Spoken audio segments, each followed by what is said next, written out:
Now, today it's an honor for us to have a professional person relative to this subject of the opioid crisis with us today. Melissa Durham is an associate professor of clinical pharmacy at the University of Southern California, and she received her doctor of pharmacy degree and completed a residency in community pharmacy practice and has earned her master's degree in academic medicine, all from USC. Dr. Durham is a clinical pharmacist at the USC Pain Center in the Department of Anesthesiology, where she established a pharmacist-run pain medication management service. She is board certified in ambulatory care pharmacy and practices as a community pharmacist. So please welcome Dr. Melissa Durham.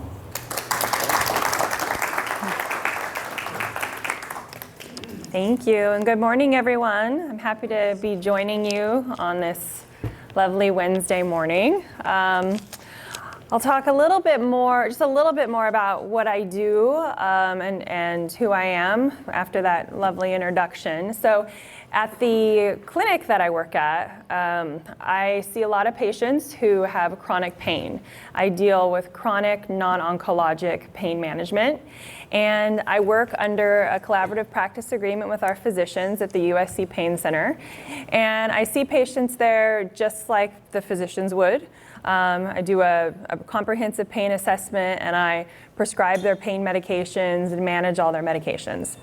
And then, as he mentioned, on the other part of my life, I'm a professor. I do a lot of work with the School of Pharmacy, but I'm also a community pharmacist too. So my experience comes to you as both a prescriber and a dispenser.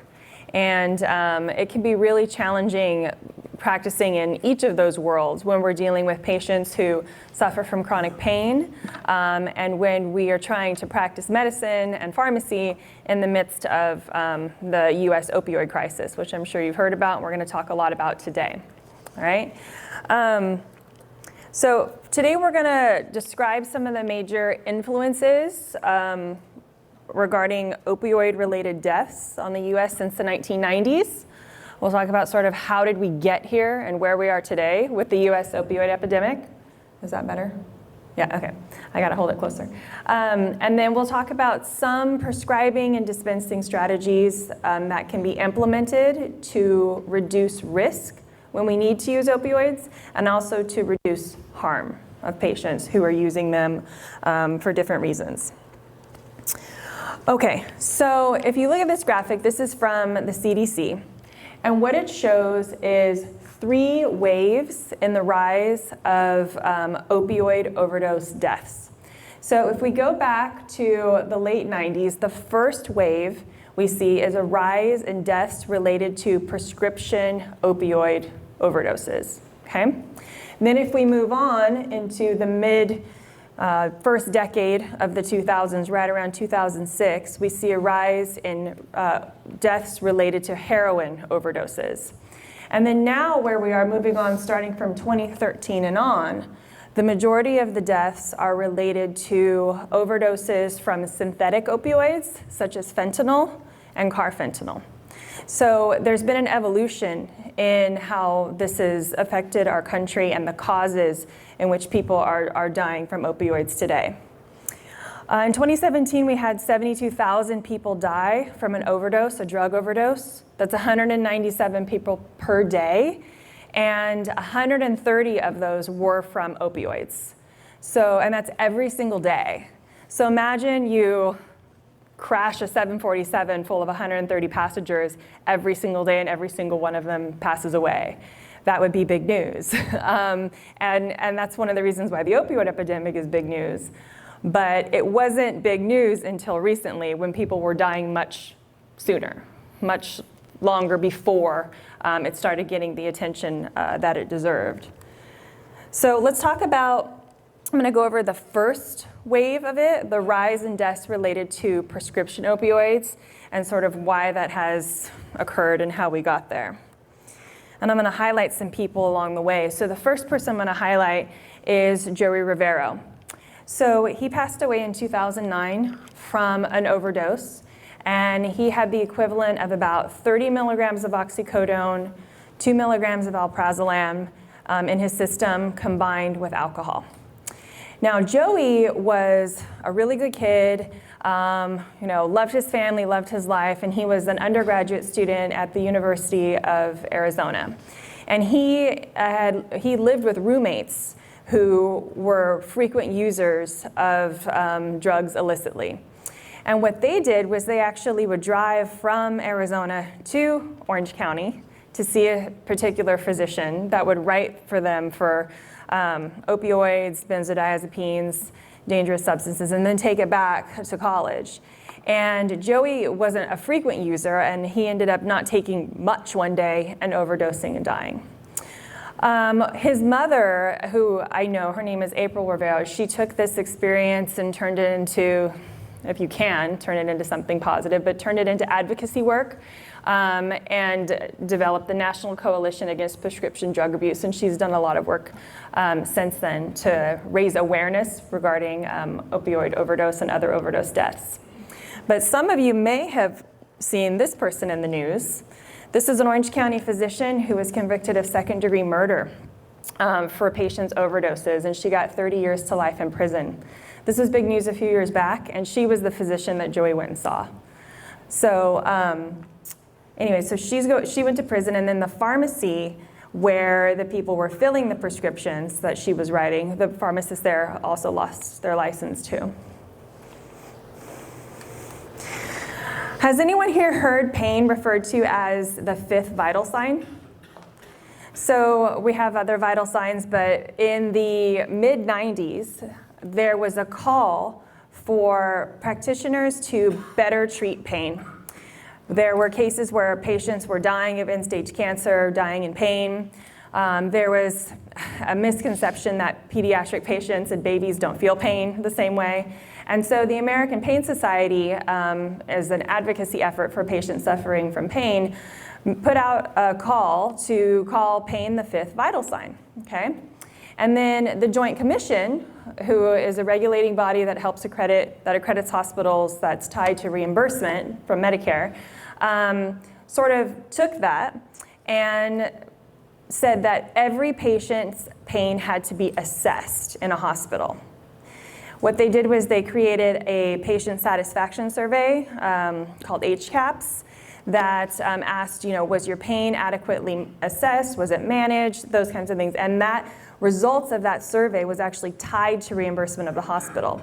So right around this time, mid-90s, early 2000s, there was a big push from different bodies to assess and treat pain. And we saw a big uptick in the utilization of opioids because of that as well. So and again, this increase in opioid prescriptions is multifaceted. So this is one piece of it, okay? Pain being referred to as the fifth vital sign. Now, also at this time, you see a huge increase in direct-to-consumer advertising, all right? So that's when we start seeing commercials for medications, and they list, 500 side effects.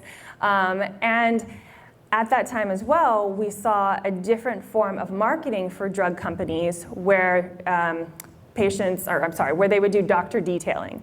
So if any of you were practicing physicians at this time, you might remember being visited very frequently by drug reps. Maybe you went on a trip to Hawaii on the bill, on the tab of a drug company. Maybe you were given, golf, or there was a lot of perks that came from drug companies at that time. And that hadn't occurred until right around the mid-late 90s, early 2000s.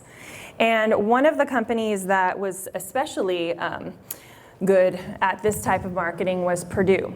Purdue is the manufacturer of OxyContin. Now they've been in the news lately as well. Everyone's nodding their head. Had major lawsuits against them, and also now they're filing for bankruptcy. But if you look back to the history of Purdue, It was actually established by a family, well, one man in particular, his last name was Sackler, and he was an interesting guy. He sort of developed this entire form of marketing. He first marketed Valium in the late 70s, and Valium at that time was also touted to be non-addictive, which we know now that was not the case. And they continued with that same model in their marketing of OxyContin. He ended up partnering with his brother, owning a drug company that ended up being Purdue Pharmaceuticals. So now people are actually going after the family, the Sackler family, because they're worth billions of dollars, and many, many people and states, counties, and so on are blaming a large chunk of the opioid epidemic on Purdue Pharmaceuticals and the Sackler family. But they're, again, multifaceted. This isn't the only reason why we are where we are today, okay? One of the other things that's really interesting is in 1980, there was a letter to the editor in the New England Journal of Medicine. Now, this was not a scientific study.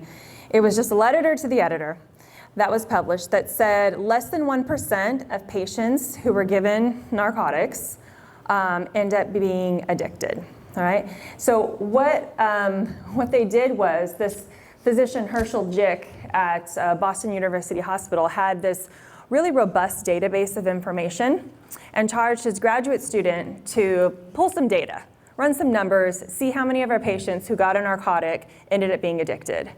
And there wasn't, again, not a good scientific study, no data about the patient's actual condition or other meds they might be on. Pulled some numbers, published this as a letter to the editor, and what happened was a lot of providers and drug companies latched on to this letter to the editor saying less than 1% of people will get addicted to opioids, and touted it in their advertising, referenced it in other articles and other publications. And back at this time, we didn't have online electronic access to publications the way that we do now. And so people would look at one article and see that they referenced this and then reference it again without actually pulling it, and on and on. There was a huge uptick in referencing Porter and Jick, this letter to the editor, saying that less than 1% of people end up getting addicted.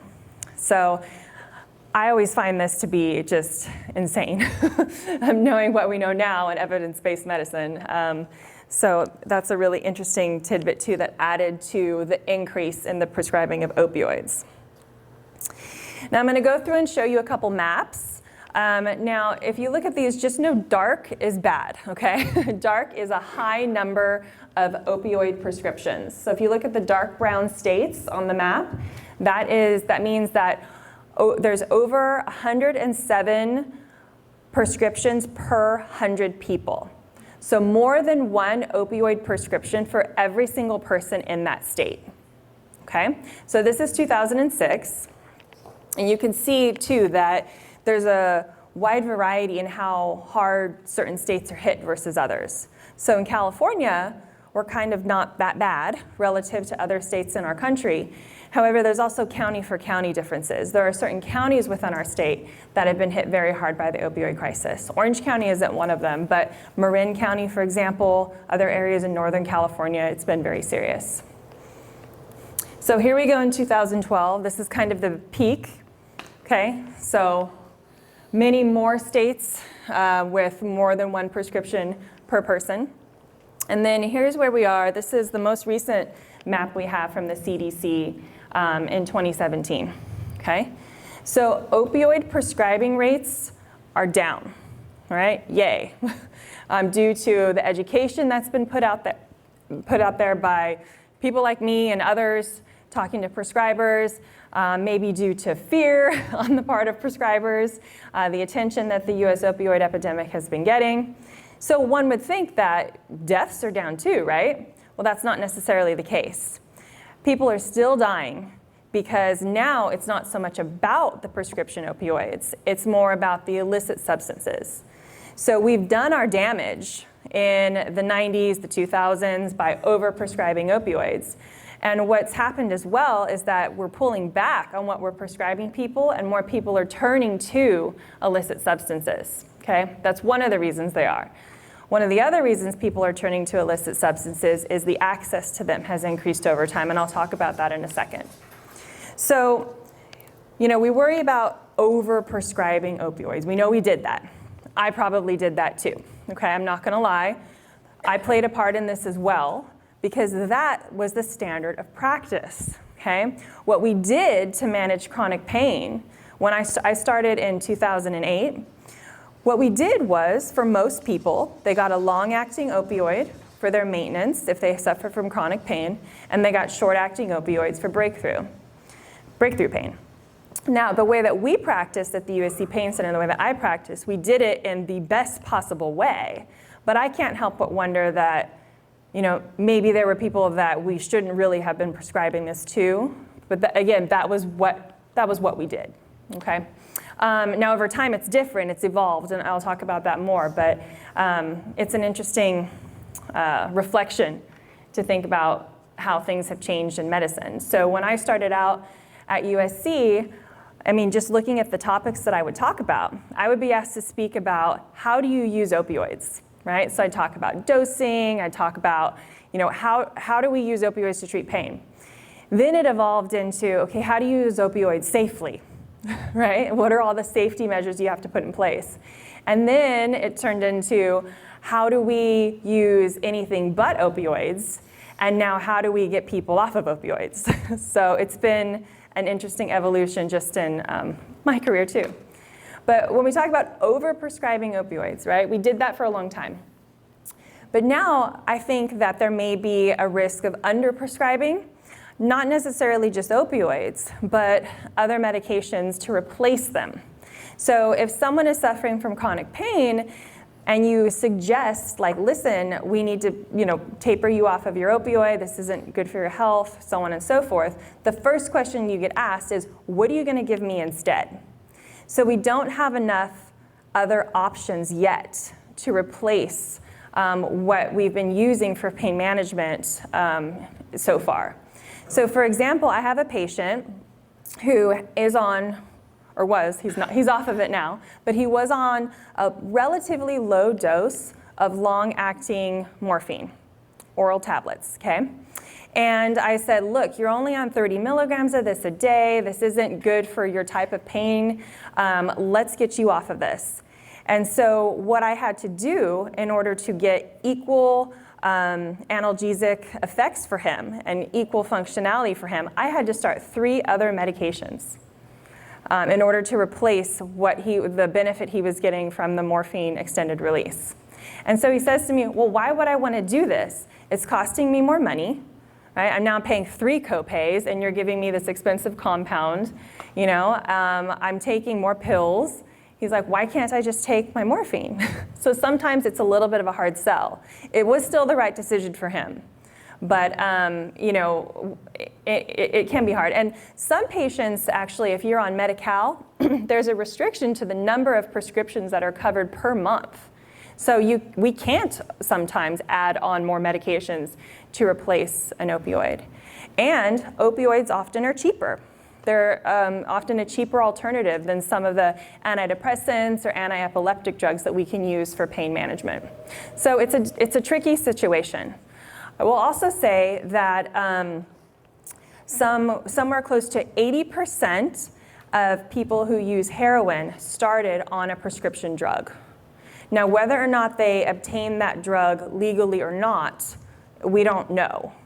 But prescription drugs tend to be a sort of gateway into the use of illicit substances. So we run the risk of just cutting people off and then turning to medications on the street. Okay, so it has to be managed very carefully. Now on that note, I'm going to talk a little bit about heroin and the increase in heroin use that occurred during this time period and that is still going on. One of the things that I recommend to you, on time.com, they did a photojournalism essay from photographer James Nachtwey about the opioid epidemic, and it's really powerful. There's video, there's pictures, it's a really great sort of learning experience if you want to check it out, okay? But when we think of a heroin addict, and let me just sort of tell you nowadays we don't use the term addict. I'm using it because it's easier to convey what I'm trying to say. But we're trying to transition out of the terms addict, addiction, misuse, abuse. And so now what we say, instead of saying someone is an addict, we say that they are a person with substance use disorder. We're really trying to shift more towards this person-centered language to destigmatize addiction and treat it like the chronic compulsive brain illness that it is. But I use the word heroin addict because that's something that people say all the time, and it conjures up some kind of images in your brain, right? You picture something like this, you know, someone on the streets, under a bridge, dirty, using heroin. But really, the face of the opioid epidemic today is more like this, okay? This is Delaney Marie Farrell. She died of a heroin overdose in 2017, okay? This drug scourge in our country is a little bit different than previous drug epidemics or drug scourges. If you remember, in the 80s, we had crack, okay? That affected mostly urban areas and largely people of color. And it led to a big push for criminalization, mass incarceration, and so on. This has affected younger adults and teens, suburban areas who are predominantly white. So it's a different type of epidemic in our country. There's some discussion over maybe why that's been treated a little bit differently. Instead of, let's not put our young adults in jail, let's treat it like an illness, when in the past we put people in jail. So there's some political debates about differences in how this is being treated, but this is the face of this opioid epidemic, of this drug scourge in our country. It's a little bit different, okay? Now, why heroin? So heroin, the availability of it has shot up, and the cost of it has gone down dramatically over the last several years. Okay, so there was a really wonderful book that I also recommend. It's called Dreamland. It's by Sam Quinones. I had the opportunity to sit down and do an author talk with him at USC a few months back. And he really goes into the influx of black tar heroin into our country from Mexico. So there was a certain group of people, a certain family from a very particular place in Mexico, Jalisco, that managed to find a very efficient way of getting black tar heroin up through our borders into Southern California. One of the first cells was actually in the San Fernando Valley in Canoga Park. And they found a way to get black tar heroin out to people just as easy as you could order a pizza. Without being caught. They would have drivers, they'd have pagers, numbers that would change, and then their method of distributing heroin caught on and moved east of the Mississippi, and became more nationwide and hit other communities in other states like Ohio extremely, extremely hard. So we had this surge and influx of heroin into our country, the price went down, and availability increased. Now, the third wave we're going to talk about related to deaths from synthetic opioids. So fentanyl is a synthetic opioid, which is different from like morphine, heroin, codeine, which are non-synthetic. Opioids such as those, you actually have to grow the poppies, scrape the resin out of the poppy. There's a supply chain issue with it. There's a workforce issue that has to occur in order to get heroin, right? Fentanyl is synthetic. You can just make it. So it's kind of a big disruptor. It's a game changer within the drug crime rings and our drug using communities. So fentanyl is also 100 times more potent than morphine. Carfentanil, which is another derivative, is 10,000 times more potent than morphine. And what we're seeing is the ingredients in order to that we use to synthesize fentanyl are coming in from China that are very cheap, and then our drug communities are making it and putting it in, lacing heroin with fentanyl, lacing crystal meth with fentanyl. And what happened was, our people with substance use disorder, opioid use disorder, weren't ready for fentanyl. Okay? They thought they were used to what they were using for heroin, and all of a sudden they would get something that has fentanyl, wasn't really sure what it was. I mean, you can die from literally a grain of salt of fentanyl. It's so incredibly potent. And so that's why so many people started dying. But you have to think about the brain of someone who's ill with opioid use disorder. Even if someone close to them overdoses and passes away, the logical brain would say, okay, whoa, scary, I'm gonna stay away from that. The diseased brain will say, whoa, that must be strong stuff. Where do I get my hands on it? Okay? Now, of course, that doesn't go for everyone. So that may be a wake-up call to some people, but that's not necessarily always the case when you have someone with a compulsive brain disorder. Okay? So I'm gonna highlight a few more people. This is Dustin Manning and Joseph Abraham. So they were childhood friends. They passed away in 2017 from fentanyl overdose, okay? They passed away within a half a mile from each other and 20 minutes apart. And Dustin had the equivalent of 3 grains of salt of fentanyl in his system. Now I highlight this because there are certain communities that are devastated by the opioid epidemic and overdoses due to fentanyl. Law enforcement agencies, first responders who are the ones on the ground dealing with this will just all of a sudden know that a new batch of it came in from somewhere, because they'll have call after call after call of just a ton of people, well, not a ton of people, but a handful or multiple people overdosing within a short period of time. Okay, and this is an example of that. If you look at this map, it shows the change in reported law enforcement fentanyl encounters. This is in 2014, 2015. So the darker states that you see have a greater than 500 change in the reported incidence of law enforcement encounters with fentanyl. It just shows this is a big surge in the number of cases where they've had to deal with fentanyl over time.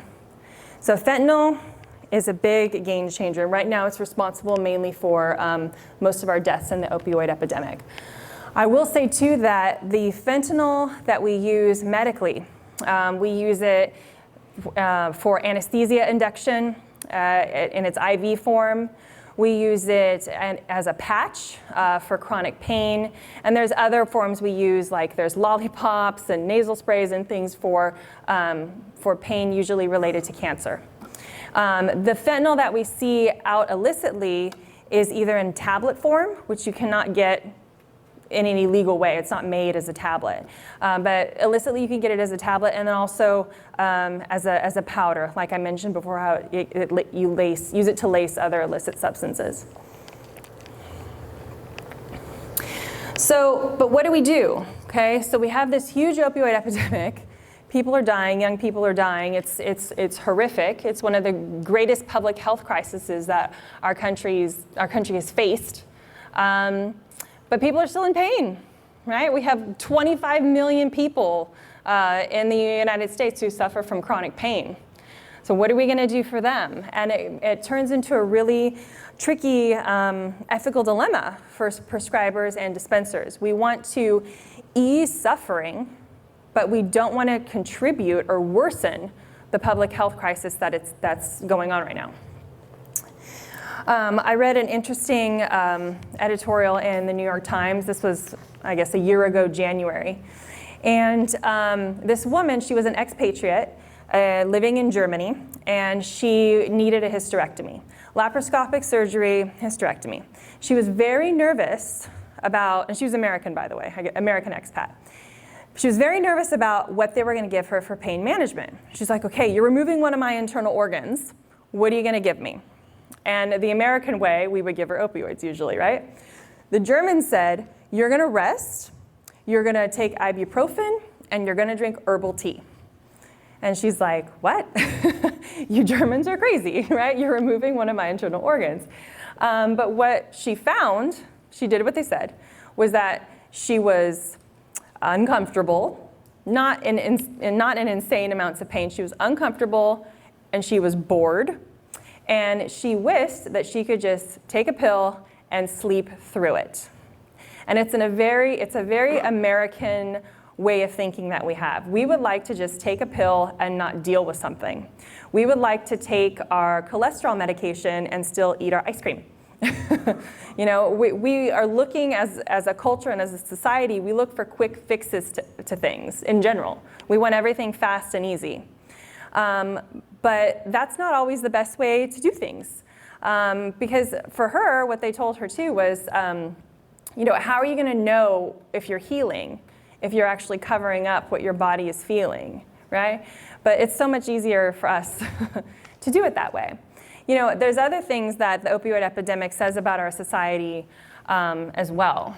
Some people attribute it partly to the economic downturn, the recession of 2008 that we had, how so many of the communities that were hit terribly hard by the recession are also hit hard by the opioid epidemic, because there's an element of despair that goes along with use and abuse, I don't want to use that word, but misuse or whatever the word is we can use nowadays, of opioids. There's a great amount of despair related to how people turn to use of these drugs to fill some kind of void, to cover up some kind of pain, whether it be actual pain or emotional pain.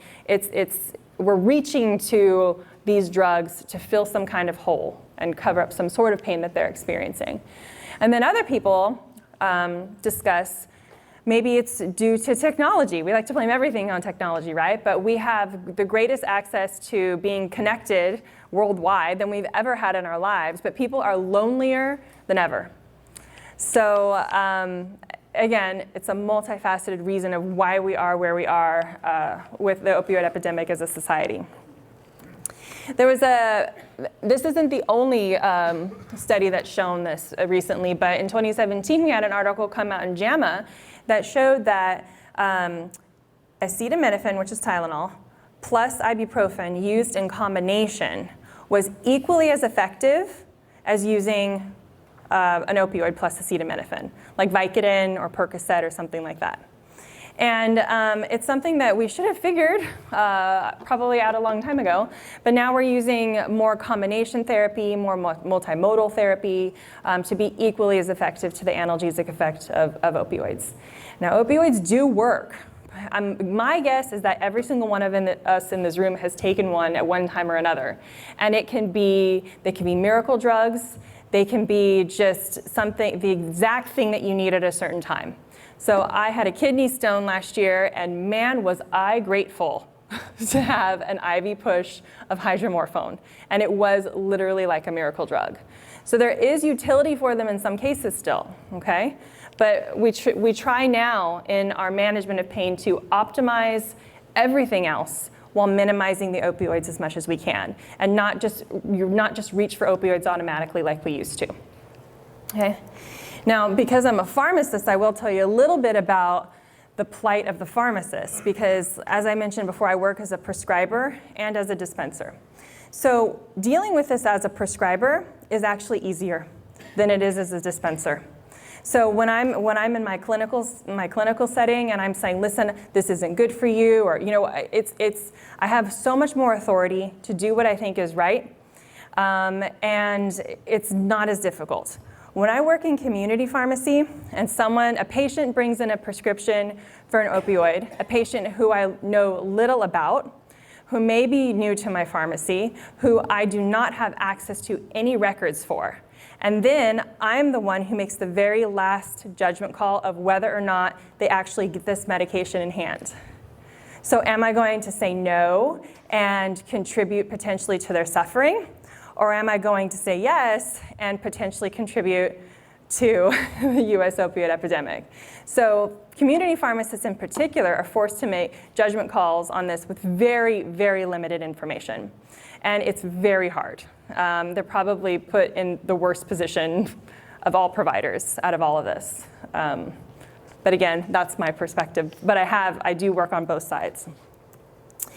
Now, pain is a mixed spectrum. So we have nociceptive pain, which presents more like throbbing, shooting, or throbbing, stabbing, I should say, aching pain, to neuropathic pain that presents more like shooting, burning, and tingling, and then mixed types with conditions like fibromyalgia or complex regional pain syndrome. And we know that neuropathic pain, as well as some of the mixed types of pain, are actually resistant to treatment with opioids, okay? So the patient that I mentioned before who was on a lower dose of morphine, and I'm like, let's get you off of this, he had a neuropathic type pain. I'm like, you should never have been on this to begin with, all right? So we have to be much more creative sometimes and savvy about what types of patients receive these medications and use the medications a lot more appropriately. But again, pain can impact, and it does impact, all aspects of someone's life when they suffer from chronic pain. I mean, it's people's constant companion. I have patients who have named it like a person. You know, I have a woman who I treat who has carpal tunnel syndrome and complex regional pain syndrome in both hands, and she calls it their twins that are talking to her all the time and are always with her. I have a patient who suffers from chronic migraines who's 35 years old and is constantly worried about how her condition is going to affect her marriage because she can't do the things her husband wants to do. He wants to go horseback riding and it's going to cause an exacerbation in her cervical pain and her migraine.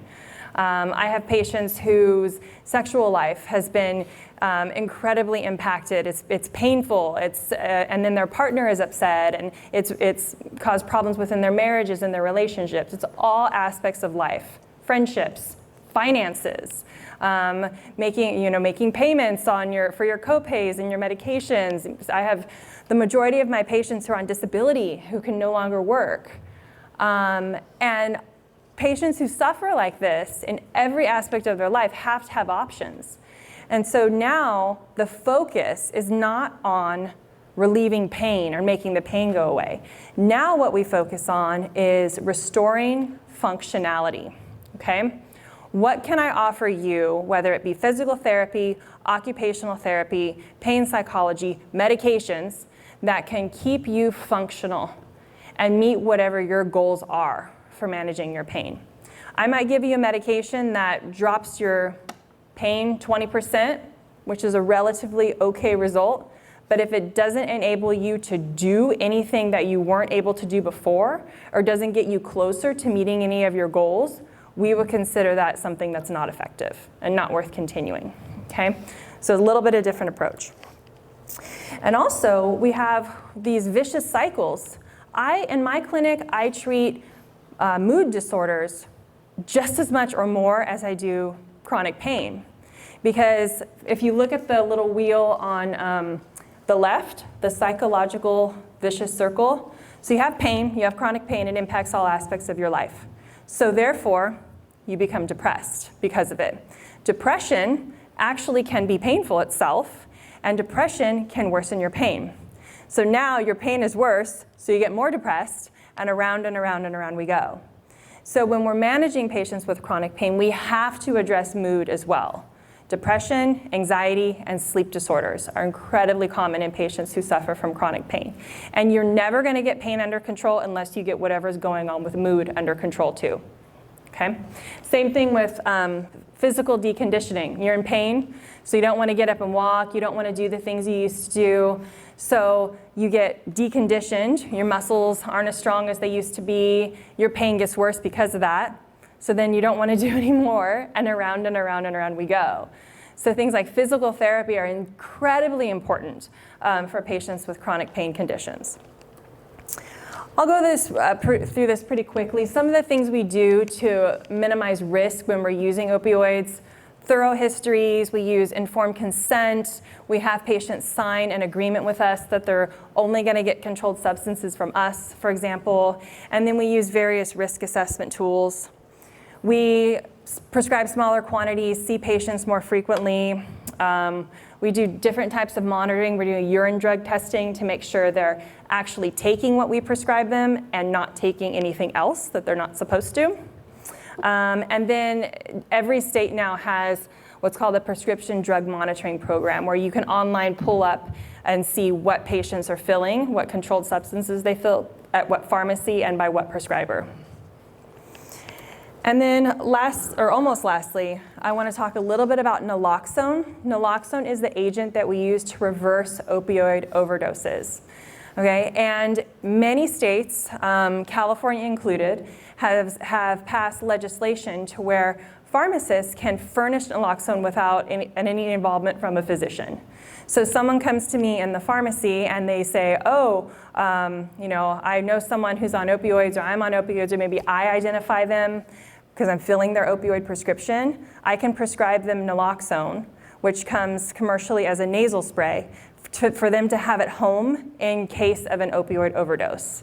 So that's an example of harm reduction, okay? If you have people who you know are using illicit substances, we give them naloxone to have on hand because we're not gonna be able to stop them necessarily using opioids or heroin, but they have the naloxone on board to reduce death and harm if they do in fact overdose. So there's been a big push as a public health measure to get naloxone just out into our communities and increase access and availability of it to anyone who needs it. And then lastly, drug take-back programs. So probably everybody here, or almost everybody here, has a bottle of Vicodin in their medicine cabinet from God knows when, from a dentist or a podiatrist or whomever prescribed it for you and you ended up not using it all. A recent study, I think it was a few years back, I guess it's not as recent, but a study done showed that the majority of people who use opioids for non-medical purpose, at least the prescription ones, were given the opioid to them by a friend or relative for free. So, oh, you have a headache? Here, take my Oxy. Or everybody had it. For decades, hydrocodone acetaminophen was the #1 prescribed medication in our country as far as number of prescriptions. Just everyone had it. And so now what we're trying to do is make sure people have access to disposing of their meds properly, so that way we don't all just have opioids hanging around in our medicine cabinets that grandkids or sons or whomever has access to. Okay, so with that, I'm going to go ahead and conclude, and I'm open to any questions that you have. Okay, so to repeat the question, there was an article in the Orange County Register where you may get pills that look like commercially available opioids and they end up actually being laced with fentanyl, and how does that happen? Well, there's ways to make the pills to look just like commercially available medications. The illicit fentanyl tablets look similar to just any pill that you might take in your medicine cabinet. And the key is that if you get it from anywhere other than a pharmacy, you don't know what you're getting. People can make anything to look like anything.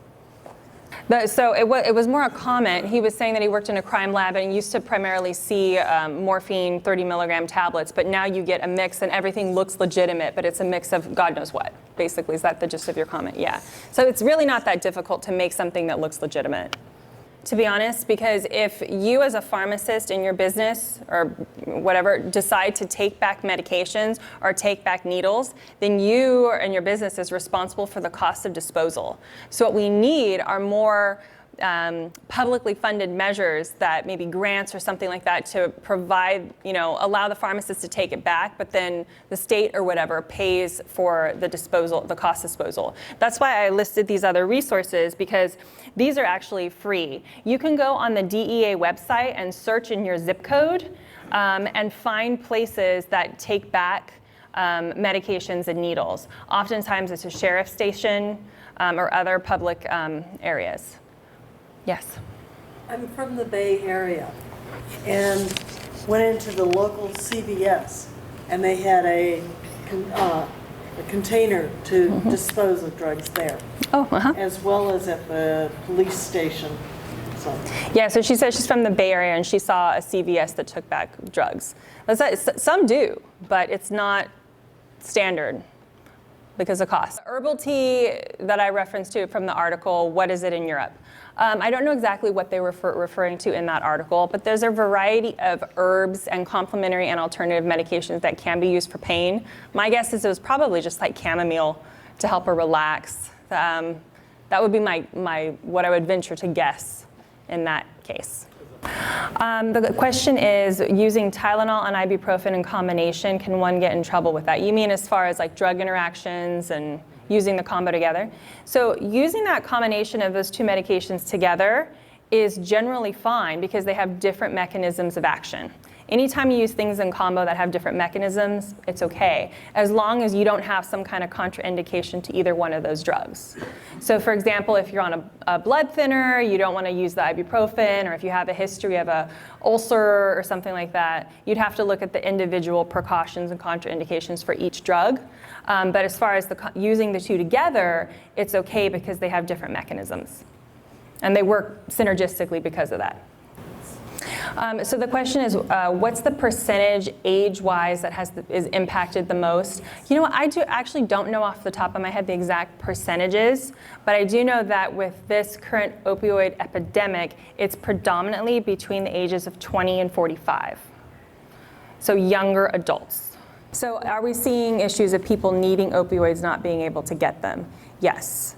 But that has actually been the case ever since I started practicing in pain management, to be honest. And usually the problems that they run up against is at the pharmacy level. Just because pharmacists, again, don't have all the information that they need. Oftentimes aren't comfortable with dispensing without all the information. So a lot of physicians will be like, why are you calling me? Why are you bothering me, asking me these questions? But it's like, just tell them, give them whatever they need so they feel better about filling it, because their license is on the line too.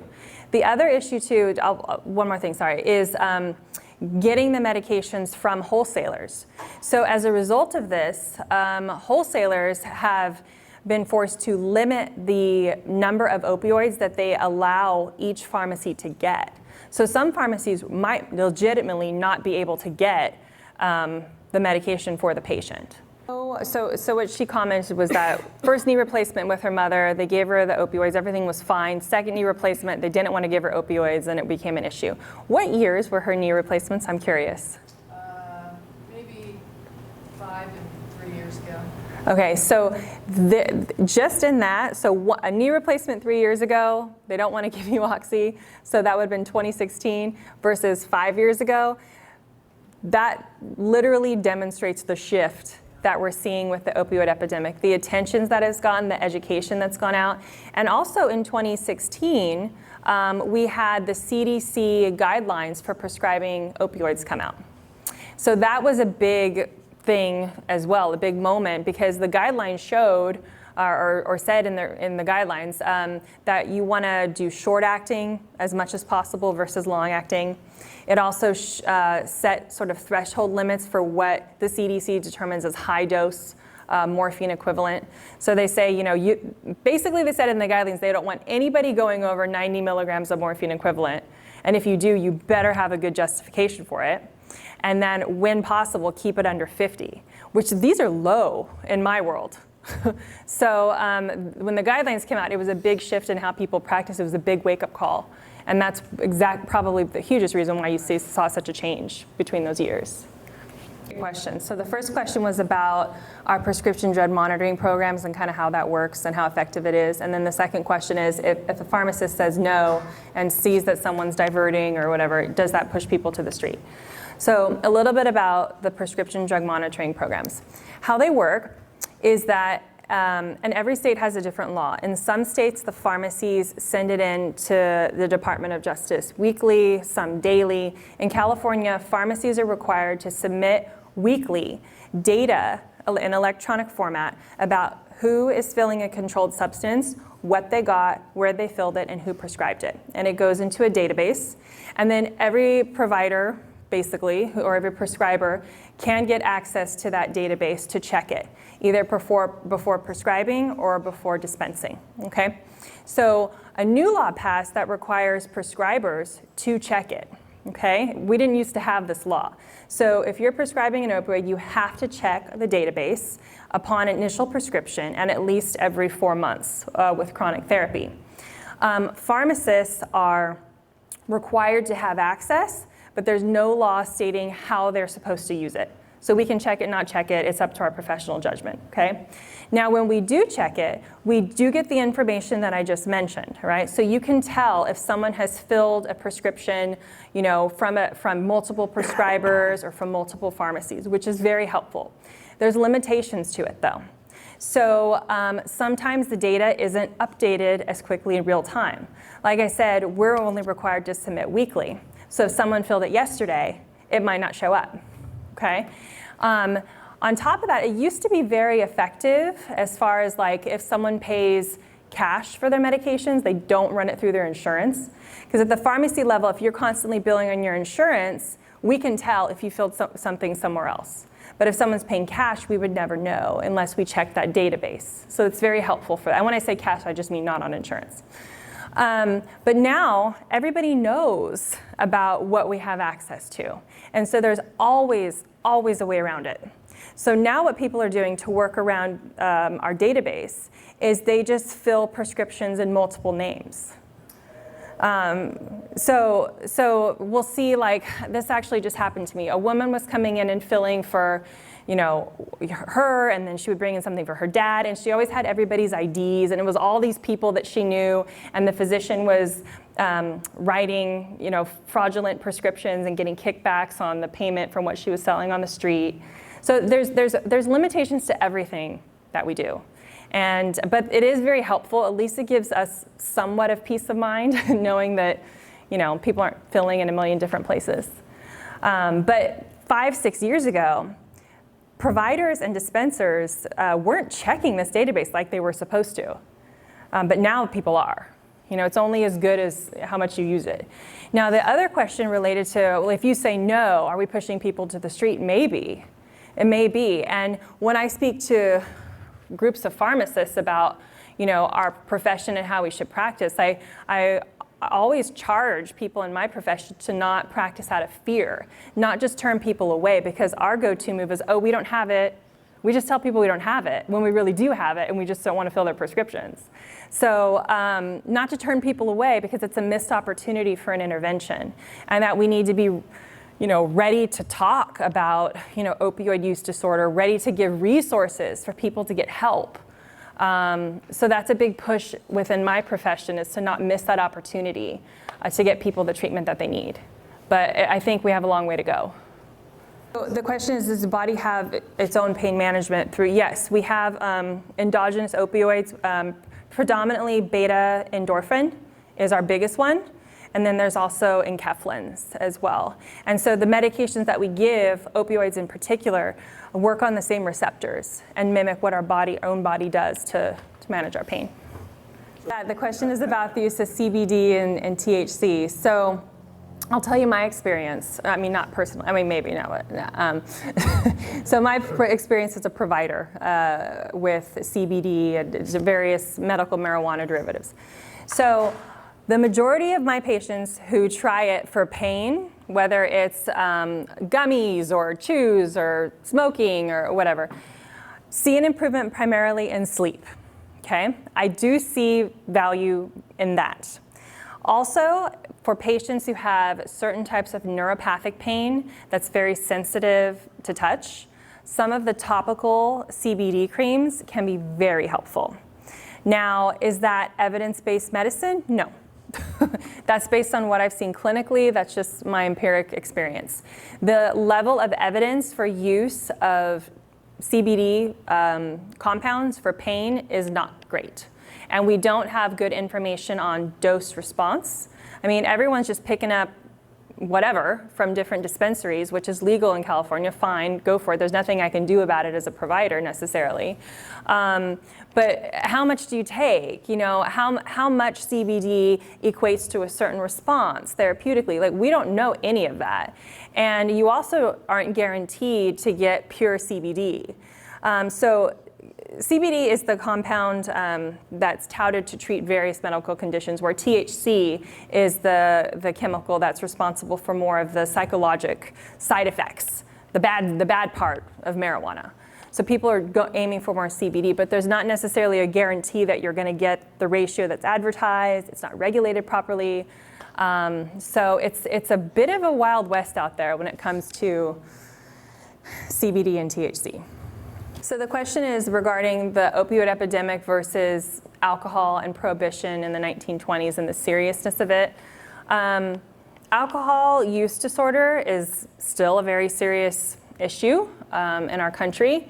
But I think what his question speaks to is the idea of criminalizing use of these substances versus not. So when we prohibited alcohol, all that resulted in was just an underground ring of people still buying and selling alcohol, and probably made a lot of people rich just because we made it illegal, right? Now with prescription, or not prescription, but illicit substances like heroin, illicit fentanyl, I mean, it's a big question. Should we decriminalize it? I don't know. We have examples of that in Portugal. Portugal decriminalized all drugs, all use of all drugs. And they saw a big drop in overdoses. They took the money that they would have normally spent in incarcerating individuals and got them into treatment programs. They would subsidize employment. And we know that, as I mentioned before, there's a darkness and a despair element to people who suffer from substance use disorders. And removing them from society is probably the worst thing that we can do for them for their mental health and health-wise. If we can reincorporate people back into society, if they have something to live for, a reason to stay clean, a way to contribute to society, they're probably more likely to stay clean. Now, everyone has relapses and it's a journey, or not everyone, but relapses are common, and recovery is a journey that ebbs and flows for individuals. But I mean, that's a big question. I don't know if we'll ever get there in the US, but there has been a very big shift in how we treat people who have substance use disorders. Just the language. I mentioned before, we don't say addiction, we say substance use disorder. Just the shift in language and changing the diagnostic criteria to be called that versus addiction is a big shift as well. You know, we need to manage people on maintenance therapies like methadone and Suboxone, just like we would manage someone who has high blood pressure. It's a chronic brain illness. From prescription opioids they have. Just recently we just saw a leveling out somewhat of deaths from the illicit substances. So just the fact that it's not shooting up as rapid of a rate as it has been is a sign of some progress, but it's still not good.